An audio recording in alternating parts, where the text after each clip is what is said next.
after a disastrous start to his career, it seems Bryce Young actually has the most future fantasy potential among the 2023 quarterback class. We discuss on today's episode of Locked On Fantasy Football.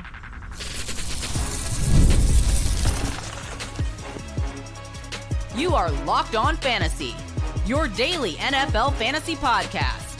Part of the Locked On Podcast Network, your team every day. Welcome into the Locked On Fantasy Football Podcast. I'm one of your co-hosts, Michelle Magdziuk, and when I'm not doing this, I'm a researcher and fantasy analyst with NFL Network. And I'm your other co-host, Vinnie Iyer. When I'm not doing this, I'm writing about NFL, fantasy, and betting at sportingnews.com. Today's episode is brought to you by FanDuel. Right now, new FanDuel customers can get $150 in bonus bets if your first $5 bet wins. Just head over to FanDuel.com to get started.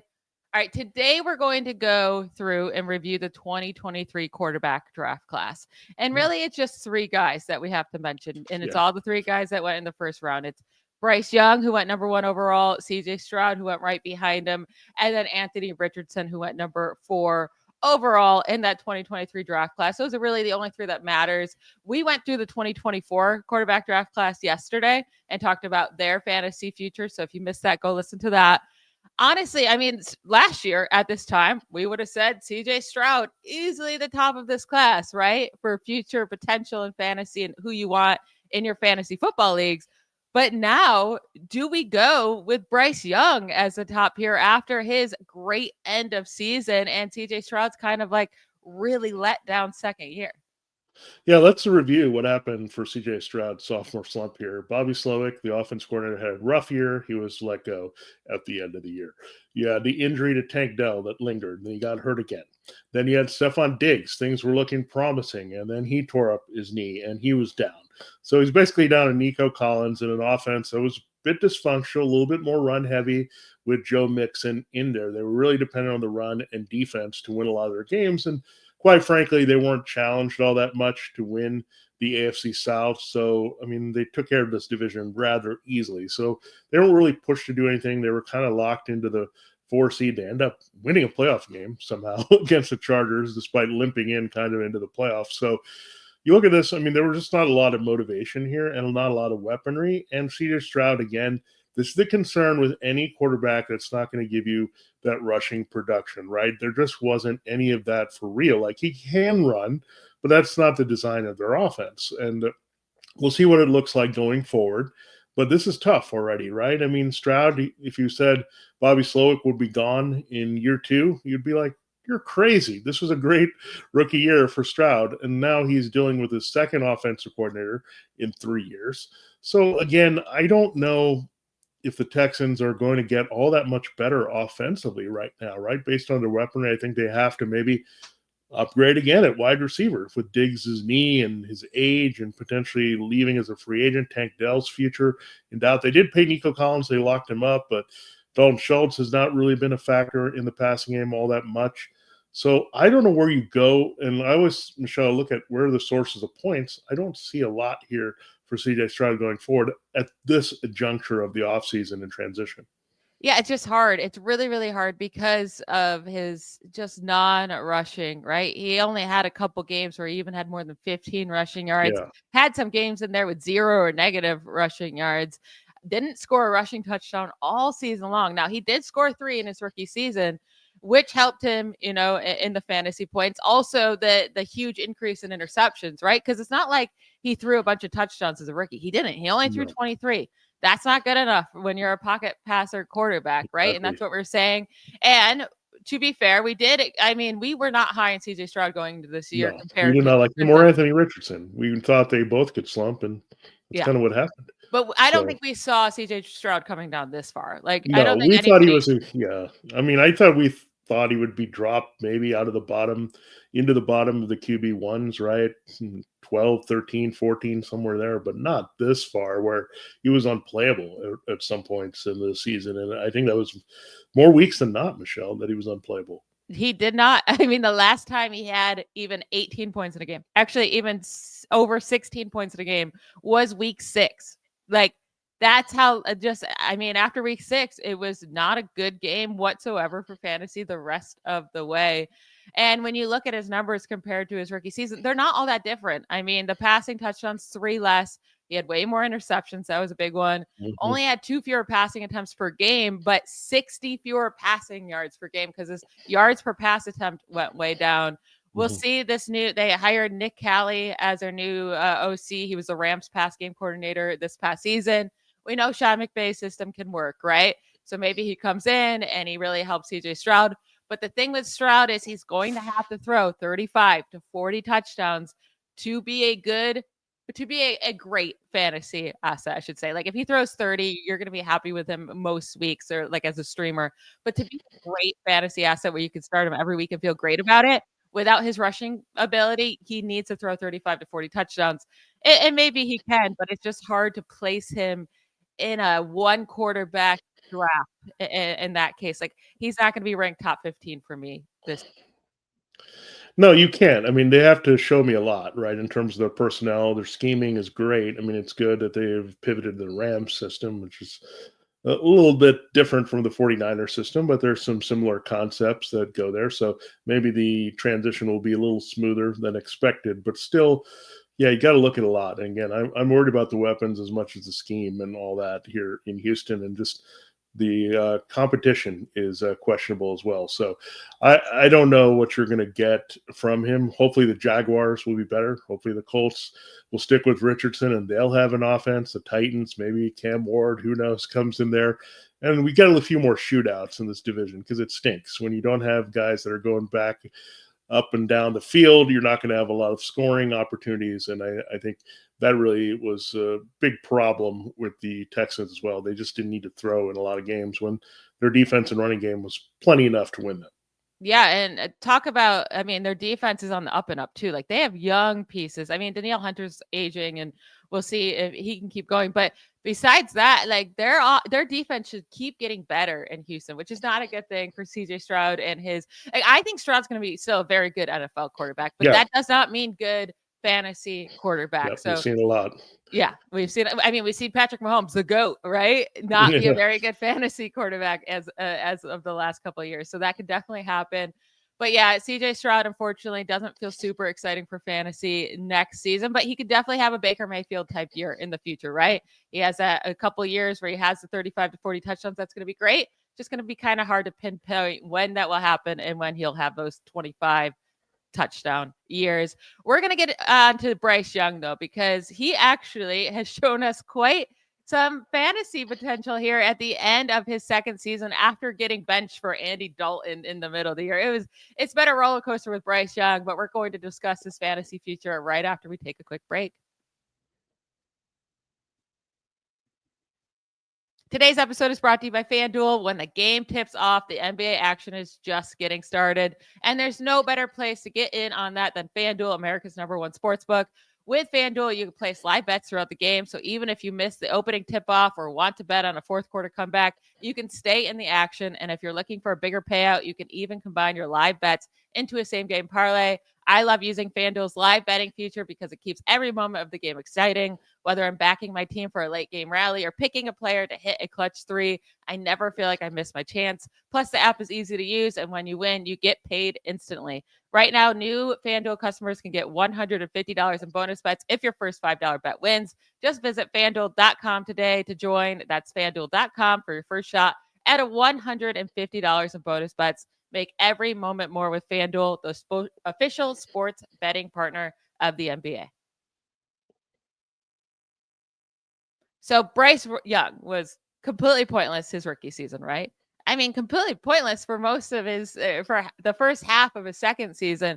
But with how great he was towards the end of the year, he ended up averaging 16 fantasy points per game in 2024, his second season.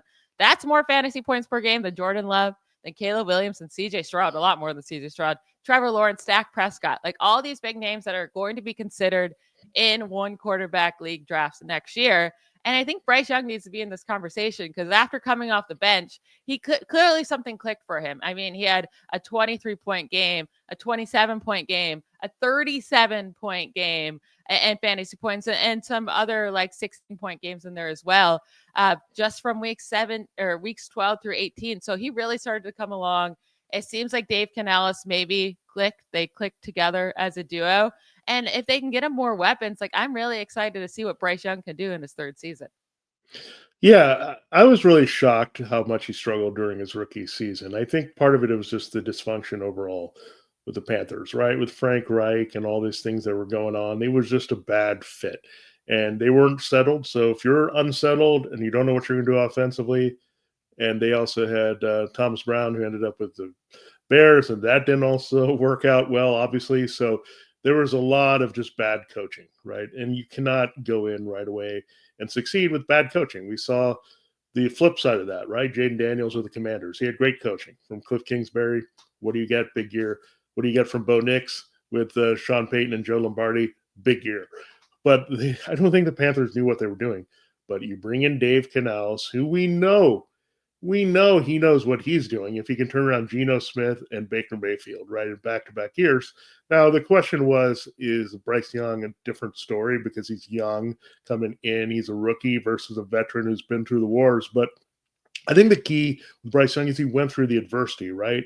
So he had the adversity that Smith or Mayfield had. And I think that made him dig deep when he got benched. So philosophically, that's great for his head. But now we want to look production-wise what that means. And I think you look at Dave Canales, like there's some potential here, right? If you just look at their weapons right now, it doesn't seem exciting. When you look at Adam Thielen, Xavier Legette, Jatavion Sanders, unfortunately, had that injury. He was starting to come on a little bit at tight end. But they're not that far away. Deontay Johnson, waste of time. Shouldn't have gone after him. So they need to find a legit receiver that's number one. Do they go after T. Higgins, a Clemson product? Do they do that? Do they go after someone like Darius Slayton, who can stretch the field and is a decent bargain for them? Do they look at a very good class of wide receiver and said, look, they might be into like a Luther Burden there in the first round or a Emeka Egbuka? Do they want like a technician in that offense? So when you look at all those things, I think this arrow is pointing up for Bryce Young. Look, I talked to him a while ago. I think he was at Super Bowl 56 in his hometown of Los Angeles. And I just thought he was a smart kid. He was going to pick up a lot of things. He was going to play above his size. And I didn't see that. And I was like, please, I want you to do well here in Carolina, right? I don't want him to be dumped on by everyone here in town. But now everyone saw the glimmer of why they drafted him number one overall. He can move around. He can make plays. He can run a little bit, right? They're not going to discourage him from running. So that gives you a little bit of scoring. And then you look at, wow, he can throw the ball downfield when guys are open and guys are helping him. So I'm excited for what he can do. And you put in some great stuff with those numbers. I think he's going to be a forgotten guy in a lot of fantasy drafts. And you might get really good value. I think he's an excellent value already in 2 QB leagues. I really agreed too, because you really saw him get way more confident on the field. He looked like he was having fun. He looked like he was, it was all after the benching, and something clicked for him after coming off. Like he only has 8 career games with multiple touchdowns, like passing plus rushing touchdowns, 8 career games. 6 of those came after being benched. Like 6 of those came after being benched for Andy Dalton this past year. So if something clicked where it all of a sudden was happening, he had a career high 5 touchdowns in his last game played, but he also threw 3 in week 16. That's 2 of 3 career games with at least 3 touchdowns came in 2 of his last 3 games played. He had a career high 68 rushing yards in that week 16 game too. And he was starting to run way more too. Like seeing his rushing ability with also, he's very accurate. And I mean, when you're targeting Jalen Coker and a very old Adam Thielen, and those are your top weapons, like get them true top weapons. I know they tried with Xavier Legette, and I'm not giving up on him. Like he could still be good, but maybe get him a veteran like that could be really good, and a Chris Godwin or a T. Higgins, and let's see what he can do. But I do think he should be drafted this year in 1 quarterback leagues. Later, obviously double digits, but I think he could be kind of a steal there in the double digit rounds this year. Yeah, and we also expect some things to happen, right? I think the Saints defense is going to take a step back. The Falcons defense stinks. The Buccaneers defense might lose a few more pieces here. So all of a sudden, this division could lead to some high scoring again. I'm not going to say it goes back to the days of Drew Brees, Matt Ryan, and Cam Newton throwing the ball around and having a lot of offense in this division. But I look at potentially, there's some young guns in here, some interesting options. Michael Penix could make it interesting with Young and some battles. Mayfield and Young are going to continue to have some great battles. So We'll see what the Saints do, but overall, I do like the potential of Bryce Young. So I'm rooting for him. I want him to do well. And again, I want all these guys to do well. I don't think we're rooting against anybody because the more quarterbacks that do well, the more fantasy options for us, whether we're playing single QB, 2 QB, or super flex. So we'll get into Anthony Richardson. I think that is the hardest to break down of this because we don't even know if he's going to be the starting quarterback for the Colts. But we'll get into that here in our final segment on today's show. This episode of Locked On Fantasy Football is brought to you by PrizePicks. Football season is over, but basketball is in full swing, and there's no better way to stay in the game than with PrizePicks, the best place for daily fantasy sports. With PrizePicks, you just pick more or less on at least 2 player projections, and if you're right, you can win up to 1,000 times your cash. That's right, 1,000 times your cash. That's pretty good. You got to check things out. I mean, a lot of good action. I like to look at what Luka Doncic and the Lakers. Yep, that's not a misprint. That's what it's like right now. He's kind of sparking the Lakers, so you can look at what they're up to, and just all across the league, a lot of good stuff going on with the stretch run in the NBA with the All-Star break coming up. There's going to be a lot of good stuff coming up down the stretch. So check it out. Download the app today and use the code LOCKEDONNFL to get $50 instantly after you play your first $5 lineup. That's code LOCKEDONNFL for $50 instantly after you play your first $5 lineup. Very easy to get in on it. PrizePicks. Run your game. All right, Michelle, let's get into the conundrum, the enigma, whatever words you want to use for mystery, that is Anthony Richardson. What are you expecting? I had no idea. We were doing some rankings. Spoiler alert, we'll look at some early rankings in fantasy for next week, all across positions. I had no idea what to do with Anthony Richardson. Like, is he a starter? Do I want to put him in the top 12? Will he rebound? Because the cheat code, is it 15? Is it lower than that? What did you think when we were thinking about Anthony Richardson? So this is the hard part, right? Like, will the Colts trust him where he's going to be their starter next year? I do feel like they have to give him one more year just to see if they can build around him. It's like he was averaging more pass and rushing yards per game this season than his rookie year. I mean, his rookie year was so small. Like, it was really like 4 full game sample size, right? And 3 of those games in his rookie season, or in 2 of those games, he went off, and then he had a half of a game where he went off, right? But he threw 12 interceptions in limited playing time this year. He got benched. But just like Bryce Young, after getting benched, I mean, he put up some really big fantasy games. He came back off the bench in week 11. Week 11, he put up 28 fantasy points. Week 13, 21 fantasy points. Week 16, 20 fantasy points. And then I didn't play after that because he was injured. But like, I do still think there's great potential for Anthony Richardson. I think we thought maybe he could be like a Jalen Hurts type player after his rookie season where he'd be consistent.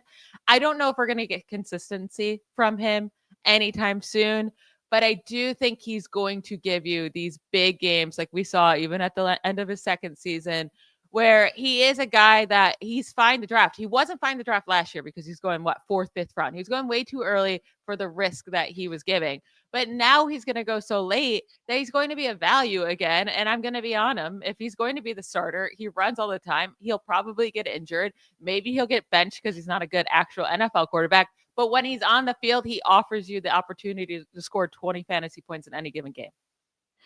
Yeah, we were on this last year in terms of everyone was hyping him up and trying to take him in the top 5 at quarterback. And we kept saying, you either go for a similar quarterback early, Lamar Jackson. What happened? He was this awesome fantasy scorer, back to that MVP level and then some with his production. And then we said, if you don't want to go in the middle, wait for Jaden Daniels later, similar option. What happened there? I mean, both of those blew Richardson out of the water. So I think we've been on Richardson a little bit here. And I think the problem is, Michelle, he's kind of a big play dependent dude. Like, he looks downfield. I mean, I thought Joe Flacco was chucking it, but if he's not getting the big plays that are stretching the field, not a great check down guy. He takes off and runs a lot, right? When things break down, he doesn't really just throw short passes to Jonathan Taylor. There's not a lot of outlets for him if it's not working downfield with Michael Pittman Jr., Alec Pierce, and Josh Downs. Now, look, I think they are going to go after a tight end. I think they've been attached to Colston Loveland and Tyler Warren in the first round. I think that's a missing element. They need a guy in the middle of the field that can stretch a little bit because Josh Downs can be a slot, but he's also kind of a speedy guy, right? That can get downfield.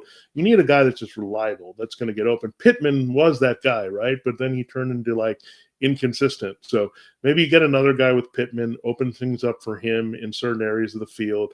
A tight end could be huge for this offense. And Shane Steichen, look, he goes to the Eagles and he had those two receivers and he had Dallas Goedert in the middle of the field when he needed to stretch the field. So I think they need to recreate some of that if they're going to live up to Richardson's potential here and vice versa, live up to what the Colts had in mind for him. So I'm excited to see what they can do, but I'm also very nervous. I think this is just like his play from week to week, from play to play, it's boom or bust season for him, I think.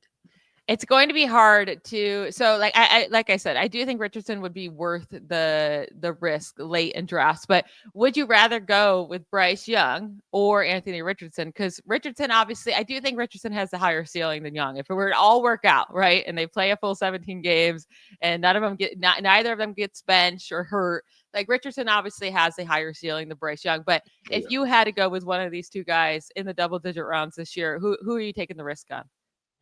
Well, I'm an upside guy, so I'm probably going to say Richardson. And look, things could change, but at this state, if I know Richardson is the Colts starting quarterback, let's start with that. I mean, you have to have all things considered equal, right? Apples to apples.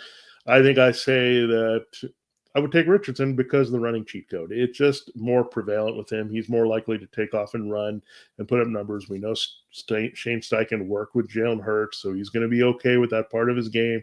Will they introduce the tush push? Will they keep Ryan Kelly at center?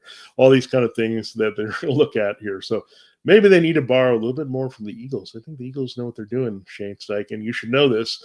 Borrow more from the Eagles and implement it in your offense. And I think if you and that's what they didn't do that well. They didn't parallel Hurts a lot with Richardson. If you get that, then the sky's the limit for this guy because his arm is off the charts. His speed and running is really good. He has Lamar Jackson type potential. We know that. But is someone going to coach him to that level? Is he going to be prepared for that level? So I think Bryce Young is a little bit better susceptible to good coaching. Like he's going to absorb it and all that. And Richardson, I'm not sure. But all that said, Richardson has more upside because of the physical talent. I think that is what scares me, right? We've seen Shane Steichen bring Justin Herbert to a fantastic rookie season, and he's almost never gotten to that level again. Yeah. I mean, Herbert's still amazing, but like I do think he played some of his best football under Steichen, and then Jalen Hurts completely develops under Shane Steichen. It's like it's weird not to see Anthony Richardson really like develop at all. So that would be my worry. Like I can't see him getting through the year A without injuries if he does play the whole thing, and B not getting benched because his completion percentage is so low. He's very reckless with the ball. It's all over the place. So I think while you have him, he might be a fine fantasy quarterback, but you're definitely going to need, a plan B in case something happens there with him like we think. That will be it for today's episode discussing the 2023 quarterback class. We will be back on Monday. And next week, we're going to give you our early top 10 rankings for each position throughout the week. Don't miss it. We'll talk to you then. Bye, y'all.